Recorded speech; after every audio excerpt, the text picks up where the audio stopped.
ये खबर KR मंगलम university द्वारा प्रस्तुत की गई है।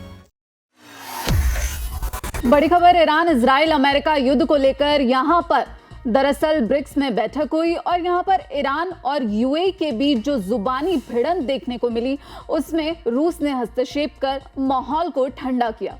और इसी बीच रूस के विदेश मंत्री सरगेई लावरोव की तरफ से एक बयान सामने आया है। सरगेई लावरोव ने कहा है कि भारत मिडिल ईस्ट में जारी तनाव को कम करने में अहम भूमिका निभा सकता है। नई दिल्ली में ब्रिक्स से रूस के विदेश मंत्री सरगेई लावरोव ने कहा, अमेरिका और ईरान के बीच जारी तनाव में भारत लॉन्ग टर्म मीडिएटर यानी लंबे समय के लिए मध्यस्थ की भूमिका निभा सकता है। आज इसी पर बातचीत करने के लिए हमारे साथ एक खास मेहमान मौजूद हैं, रिटायर्ड कर्नल टीपी त्यागी सर। सर, आपका बहुत बहुत स्वागत है। सर, यहाँ पर आपसे पहला सवाल मैं यही लेना चाहूंगी, जहां हमने देखा कि रूस की तरफ से अब ये कहा गया है कि पाकिस्तान जो है अमेरिका ईरान के बीच जो जरूरी मुद्दे हैं उन पर मदद कर रहा है, लेकिन लंबे समय के लिए भारत पर ही अब रूस की तरफ से भरोसा जताया गया। इसे आप कैसे देखते हैं और इसके क्या मायने यहाँ पर निकाले जा रहे हैं?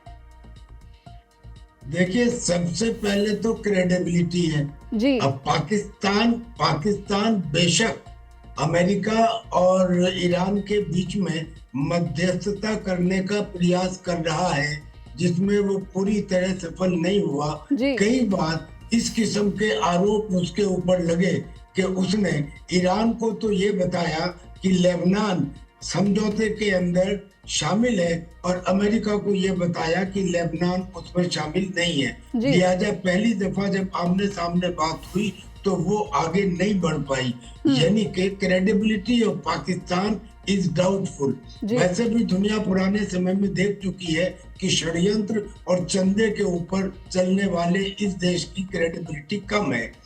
हिंदुस्तान की सबसे बड़ी अगर कोई प्लस पॉइंट है तो वो है उसकी क्रेडिबिलिटी। उन्होंने आंखों में आग डाल के पुतिन को कह दिया था रूस और यूक्रेन के युद्ध के समय में कि ये समय युद्ध का नहीं है, ये डेमोक्रेसी का है, डायलॉग का है, डिस्कशन का है, डिप्लोमेसी का है। इसलिए क्योंकि हिंदुस्तान की एक क्रेडिबिलिटी है और अब जब ब्रिक्स की मीटिंग चल रही है, ब्रिक्स दरअसल में एक ऐसा ऑर्गेनाइजेशन है जिसमें ब्राजील है, रशिया है, इंडिया है, चाइना है, साउथ अफ्रीका है, मगर इनके अलावा अब इसमें ईरान भी जुड़ गया है, यूएई भी जुड़ गया है, इजिप्ट और इथियोपिया और वगैरह वगैरह। अब क्योंकि ईरान भी है और यूएई भी है, इन दोनों के विदेश मंत्री यहाँ पर थे हिंदुस्तान में ब्रिक्स की मीटिंग में, एक दूसरे के साथ में उनमें झड़प होना नेचुरल था। कारण ये है कि ईरान ये समझता है कि अमेरिका और इजराइल ने जो ईरान के ऊपर हमला किया, उस हमले के लिए उसने यूएई के मिलिट्री बेसिस का इस्तेमाल किया, एक कारण।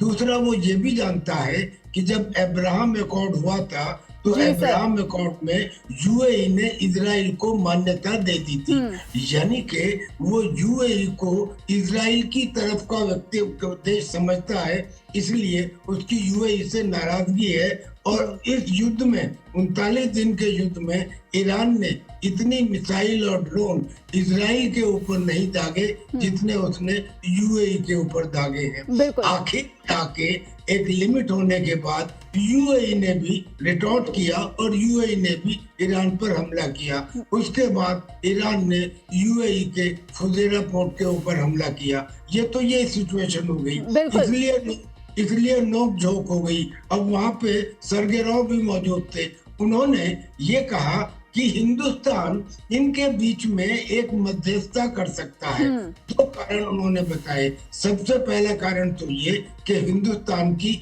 इंटरनेशनल क्रेडिबल इमेज, और दूसरा कारण उन्होंने बताया कि हिंदुस्तान को लंबे समय से डिप्लोमेसी का तजुर्बा, और हिंदुस्तान जो ये मध्यस्थता कर सकता है ये पाकिस्तान की तरह से शॉर्ट टाइम नहीं होगी, ये लॉन्ग टाइम होगी, यानी कि आने वाले समय में। और वो जो आने वाले समय में होगी उसके जो प्रकरण है या उसके जो संकेत हैं वो भी मिलने लगे हैं। सर, मैं आपसे यहाँ एक सवाल लेना चाहूंगी। हम देख रहे हैं कि पीएम मोदी जो है यूएई पहुंचे और वहां से जो कई समझौते देखने को मिले हैं, एलपीजी को लेकर समझौता हुआ है, है। लेकिन इसी बीच रूस पहले भी भारत पर उसको गारंटी भारत को दी थी रूस ने। हम बात करें तेल की तो उस पर भी गारंटी दी है अभी हाल फिलहाल में। लेकिन यहाँ पर अब रूस ने एक बार फिर से जो दोस्ती की तस्वीर पेश की है, जो दोस्ती जिसका लोहा पूरी दुनिया मानती है, अब रूस ने फिर से एक बार यहाँ पर दोस्ती निभाते हुए सीधे तौर पर यह कहा है कि हाँ, भारत ही है जो यहाँ पर ईरान और अरब देशों में जो मध्यस्थता है वो करा सकता है। तो क्या सर यहाँ पर रूस ये देख रहा है कि पाकिस्तान के मुकाबले भारत ही ईरान, और अगर हम बात करें तो जो इजराइल और अमेरिका के साथ जो युद्ध चल रहा है, जो तनाव और संघर्ष की स्थिति है, उसमें भारत ही एकमात्र रास्ता है जो अब यहाँ पर एक हम कहें सल्यूशन निकालता हुआ नजर आ सकता है? यकीनन आप बिल्कुल ठीक फरमा रही हैं जी। यकीनन ऐसा हो सकता है। कारण क्या है कि अभी न केवल यूएई और ईरान बल्कि सभी मिडिल ईस्ट कंट्रीज और ईरान, दरअसल में ईरान एक शिया देश है, ज्यादातर मिडिल ईस्ट कंट्रीज सुन्नी देश हैं, इनमें आपस में डिफरेंसेस हैं। ईरान अक्सर जो ईरान की प्रॉक्सी यूनिट्स हैं जैसे हिजबुल्लाह, हमास, हुती, कतैब Hezbollah, popular mobilisation force, Al-Badr, अलग अलग कंट्रीज के अंदर उसके ये आतंकी संगठन है। ये परेशान करते रहे हैं देशों को। इन्होंने सऊदी अरेबिया और यूएई के ऑयल टैंकर्स में कुछ समय पहले हुती ने ऐसी आग लगाई थी जो कई हफ्ते तक जलती रही थी, यानी कि ये सब ईरान के अगेंस्ट थे। मगर अब इंडिया को देखिए, इंडिया के रिलेशन यूएई से इतने बेहतर है कि अब जब हिंदुस्तान के प्राइम मिनिस्टर वहां गए तो उन्होंने उनका बाकायदा F-16 और बेहतरीन तो वेलकम किया, और उन्होंने भी क्या कहा कि हम यूएई के साथ कंधे के साथ कंधा मिलाकर न केवल खड़े हैं बल्कि भविष्य में भी खड़े रहेंगे। उन्होंने ये भी कहा कि मेरा दूसरा घर यूएई में है, लिहाजा मेरे लिए यूएई बहुत महत्वपूर्ण है। और जो समझौते हुए, यानी कि $5 अरब का इन्वेस्टमेंट, गुजरात के अंदर एक शिपिंग रिपेयर सेंटर और LNG का हिंदुस्तान के लिए भरोसा और स्ट्रेटेजिक जो तेल है उसकी कैपेसिटी को करीब 65 लाख टन तक बढ़ाने की बातें, ये सब समझौते हुए। ये किस वजह से हुए? क्योंकि जब उनके एम्बेसडर आए थे जनवरी 2026 में हिंदुस्तान, तो उन्होंने कुछ वादे किए थे और 3-4 महीने के अंदर ही 80% वादे पूरे हो गए, यानी कि यूएई में और हिंदुस्तान में perfect strategic defence partnership establish हो गई। अब आइए ईरान की तरफ। क्या ईरान के साथ हमारा चाबहार के अंदर प्रोजेक्ट नहीं चल रहा है? ईरान ने हमें अगले 10 सालों तक उसके मेंटेनेंस और ऑपरेशन की जिम्मेदारी दी है, और ये international north south transport corridor का एक पार्ट है, यानी कि ये हमको अफगानिस्तान और सेंट्रल एशिया से जोड़ता है, ईरान के साथ संबंध जोड़ता है, और जो ग्वादर और कराची पोर्ट है उनको बाईपास करने का रास्ता देता है, यानी कि हमारे ईरान के साथ भी अच्छे संबंध है। अब ये बताइए कि अगर कोई क्रेडिबल देश हो, दो अपोजिट देशों के साथ उसके अच्छे संबंध हो, तो उनके अंदर किसी तरह का कोई पीस डील या समझौता कराने के लिए उपयुक्त कौन होगा? क्या पाकिस्तान होगा जो हमेशा अपने षड्यंत्र और अपने झूठ बोलने से जाना जाता है, या जो हमेशा साइड लेके बदल देता है, या कोई और कंट्री होगा? तो निश्चित बात है कि इतनी बड़ी डेमोक्रेसी 140 करोड़ की, ये तो इत्तेफाक की बात है कि हम सिक्योरिटी काउंसिल के मेंबर नहीं है for some reason, but otherwise इससे तो क्रेडिबल दूसरा कोई देश हिंदुस्तान में है ही नहीं। होंगे बड़े बड़े नेता, लेकिन अगर ये कहा जाए कि सम्मानित नेता दुनिया में सबसे बड़ा कौन है, तो उसमें नाम भारत का आएगा। बिल्कुल। और सर यहाँ आपसे एक सवाल लेना चाहूंगी। आप भारत की जो मजबूत कूटनीति और रणनीति की बात कर रहे हैं, तो भारत यहाँ पर मजबूती के साथ आगे बढ़ता हुआ नजर आ रहा है और पूरी दुनिया इसका लोहा मान रही है। हम यहाँ पर देख रहे हैं कि रूस जो है भारत पर भरोसा जताता हुआ नजर आ रहा है, लेकिन इसी बीच उसने अमेरिका और इजराइल पर अब निशाना साधते हुए ये भी कहा है कि ईरान और जो अरब देश हैं उनमें जो भी हम देख रहे हैं खटास, वो यहाँ पर अमेरिका और इजराइल की तरफ से पैदा की जा रही है। जी हाँ, ये बात भी कुछ हद तक सही है, क्योंकि कुछ देश ऐसे हैं जो अरेबियन कंट्रीज के अंदर एक वेज पैदा करना चाहते हैं, एक दरार पैदा करना चाहते हैं, और बेसिकली उनका रीजन जो है वो ईरान के बढ़ती हुई आतंकी ताकत को कंट्रोल करना है। मैं ऐसा नहीं समझता कि अमेरिका या इजराइल ये मिडिल ईस्ट कंट्रीज के दुश्मन हैं, क्योंकि अगर रहे होते तो इन्होंने अपने मिलिट्री बेसिस वहां पर क्यों एस्टेब्लिश किए? इन्होंने मिलिट्री बेसिस इसलिए एस्टेब्लिश किए थे जब उन देशों ने ईरान से डर के सिक्योरिटी के लिए अमेरिका को इनवाइट किया था, इसलिए अमेरिका ने वहां पे अपने मिलिट्री बेसिस एस्टेब्लिश किए। तो वो बेसिकली ईरान के खिलाफ है। लेकिन ये कहना कि बाकी देशों के खिलाफ है अमेरिका, ये शायद उतना सही नहीं है। लेकिन फिर भी इनडायरेक्टली इसका मतलब ये निकलता है कि अगर ईरान और इन देशों के बीच में कोई दरार या वैध पैदा की जा रही है तो यस, उसमें डायरेक्टली या इनडायरेक्टली, परोक्ष या अपरोक्ष अमेरिका और इजराइल की भूमिका को माना जा सकता है। सर, यहाँ पर हॉर्मुज को लेकर अगर बात करें तो एक बड़ा संदेश जो है ब्रिक्स से निकला, लेकिन अब आपको क्या लगता है कि भारत किस रणनीति के साथ आगे बढ़ता हुआ नजर आएगा? क्योंकि हम देख रहे हैं कि भारत जो है मजबूती के साथ हर डिसीजन लेता हुआ नजर आ रहा है, हर कदम रखता हुआ नजर आ रहा है। कई देशों के साथ जो समझौते हैं वो भी यहाँ पर देखने को मिले, यूएई के साथ हुआ और कई ऐसे मुस्लिम देश हैं जिनके साथ यहाँ पर भारत ने समझौते किए हैं। तो आखिर अब रूस ने जो भरोसा जताया है, क्या अब यहां पर भारत की रणनीति वो आखिर क्या रहने वाली है?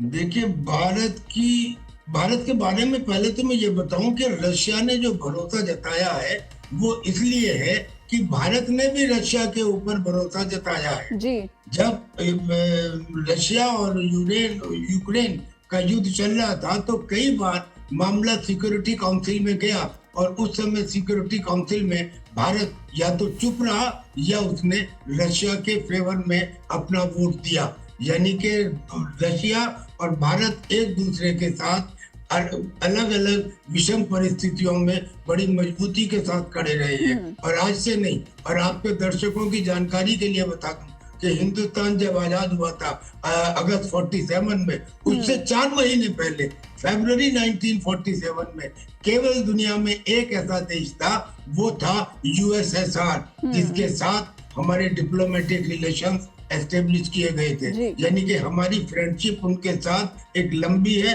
और बड़ी स्ट्रॉन्ग फ्रेंडशिप है।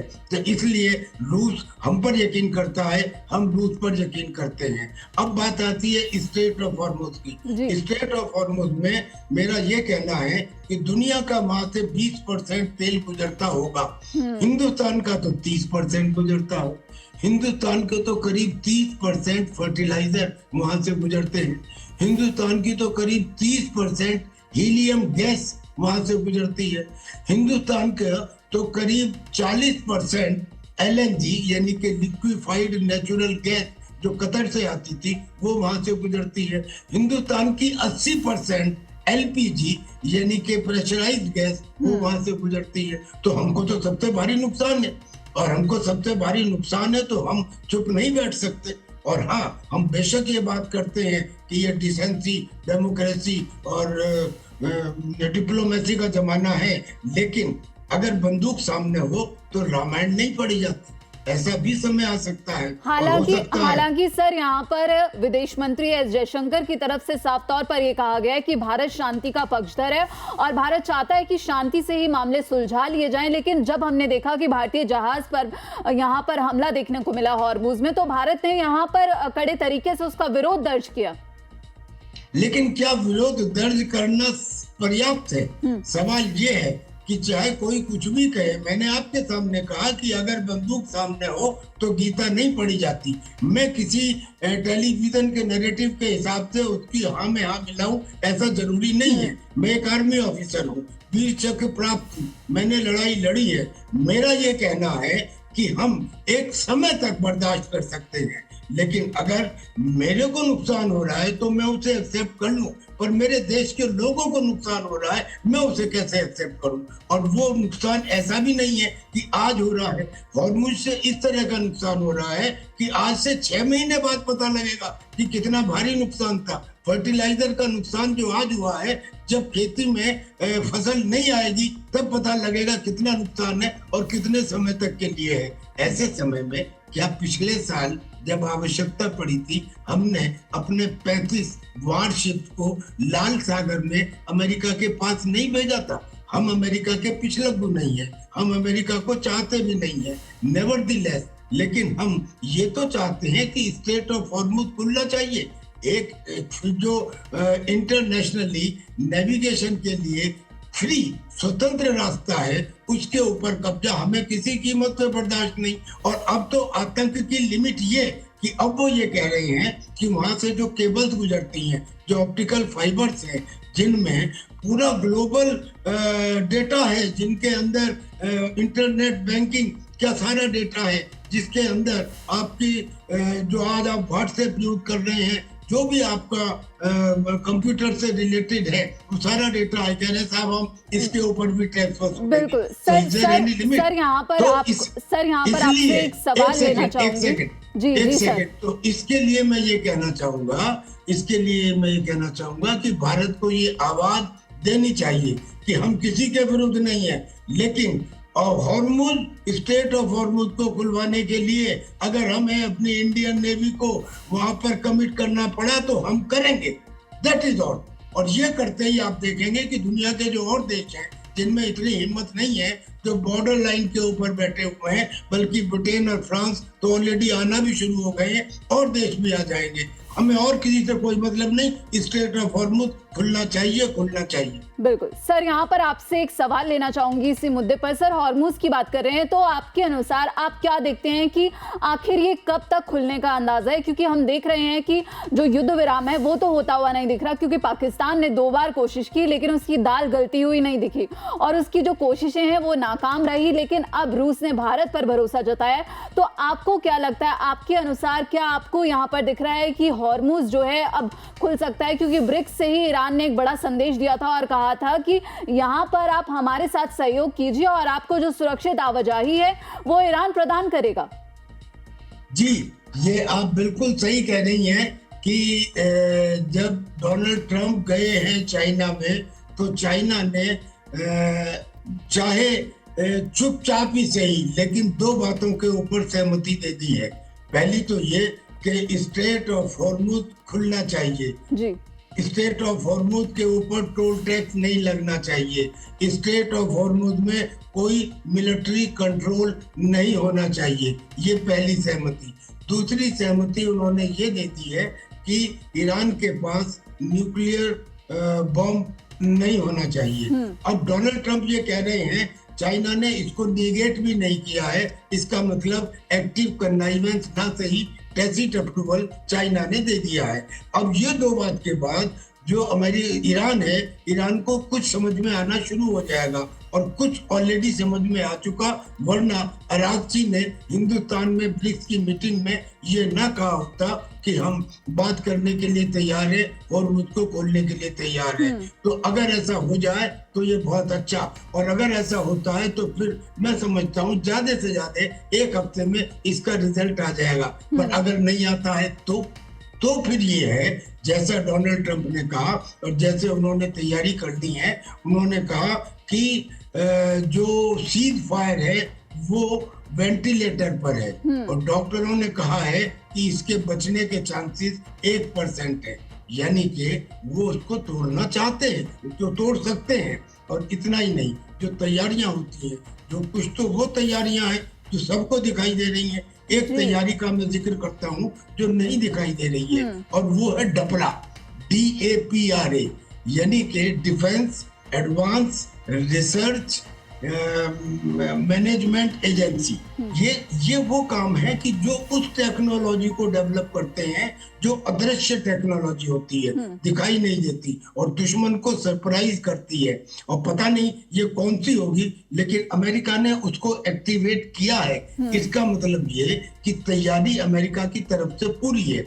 और दूसरा संकेत जो मिलता है वो उनके डिप्लॉयमेंट से। मिडिल ईस्ट में 39 दिन के युद्ध के दौरान जो भी एयरक्राफ्ट कैरियर और जो वेपन्स अमेरिका के वहां तैनात थे, उन्होंने नहीं हटाए बल्कि रीइंफोर्स और कर दिए। और अब जिस तरह से उन्होंने अपने fighter combat aircraft, refuelling aircraft और डिफरेंट बेसिस को तैयार किया है, और नेटो जो एक समय उनके अगेंस्ट हो गए थे अब उनके फेवर में आने लगे हैं, सिर्फ इसलिए कि हमें इसे खुलवाना है स्ट्रेट ऑफ हॉर्मुज को।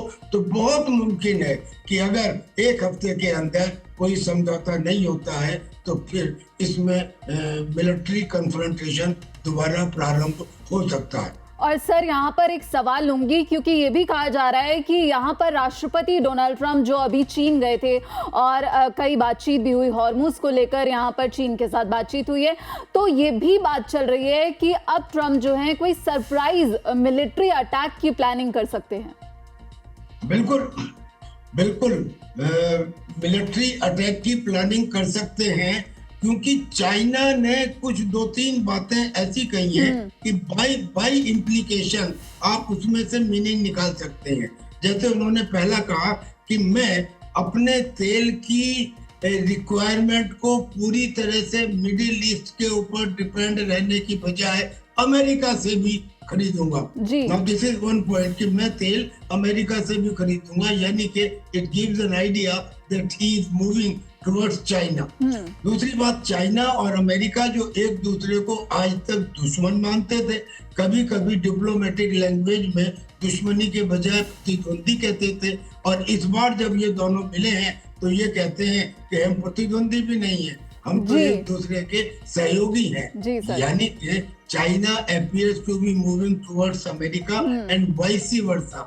Under these circumstances, जब चाइना का मूव थोड़ा सा अमेरिका की तरफ हो गया है, तो अमेरिका अब ज्यादा पेशेंस नहीं दिखाएगा ईरान के ऊपर अटैक करने के लिए।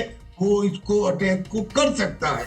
अभी तक तो उसने हर तरह की कोशिश की कि ये ना करना पड़े, इससे ज्यादा नुकसान ना हो, लेकिन अब अगर नुकसान होगा तो पिछले टाइम जब अटैक हुआ था हमें ईरान पे, तो करीब उसके 30,000 टारगेट, अच्छा हर टारगेट के ऊपर जो बारूद डाला गया वो करीब करीब 1000 केजी यानी कि 1 टन या उससे ज्यादा था।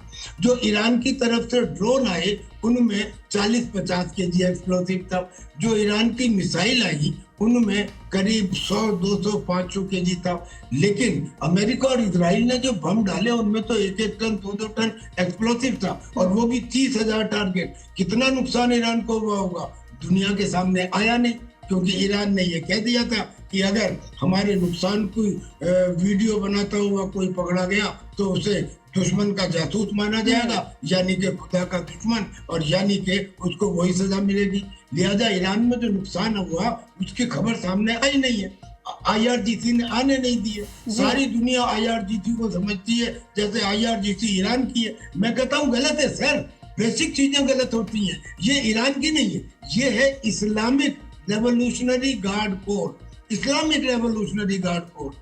और इन्होंने ही तो मना कर दिया वहां पे। क्या आपको याद नहीं, पेजेस्कियन ने ये कहा था कि हम माफी मांगते हैं, हमारे जो नेबरिंग कंट्रीज हैं हमने उनके ऊपर हमला किया, हम उनसे माफी मांगते हैं, आगे हमला नहीं करेंगे। लेकिन IRGC ने तुरंत रोक दिया, बोले पेजेस्कियन हो या अरागची, ये पॉलिटिकल लीडर्स है, पॉलिटिकल लीडर्स को 2 बातों के ऊपर बोलने का हक ही नहीं है, जिनमें पहली बात है देश की सिक्योरिटी और दूसरी बात है देश की विदेश नीति, और इनके ऊपर केवल IRGC या सुप्रीम कमांडर ही डिसीजन ले सकते हैं। अब बताइए, तो यानी कि सारे काम तो वहां से पॉलिटिकल लीडर्स नहीं IRGC की डिक्टेट पर हो रहा है। ऐसी कंट्री के अंदर अगर वो रिकंसाइल नहीं करते हैं तो फिर आप मान लीजिए कि अमेरिका के पास अटैक करने के अलावा दूसरा कोई रास्ता नहीं होगा।